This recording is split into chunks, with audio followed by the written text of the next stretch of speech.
How to watch Naruto Shippuden on Netflix. Now, first things first, it is only available on limited countries. It might be available, but it's not all the season that is available there.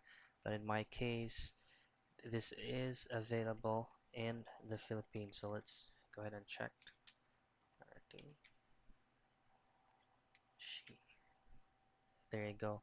So this is available in Philippines and all the seasons are also available. Now, what you need to do if it's not available on your location, all you have to do is to download your preferred VPN and change your VPN directly to Japan. Now, to add up, you can also download free VPNs. You just have to search on your Google browser and you can go ahead and try these kinds of VPNs for you to be able to watch all seasons for Naruto Shippuden on Netflix and also all kinds and various of animes out there.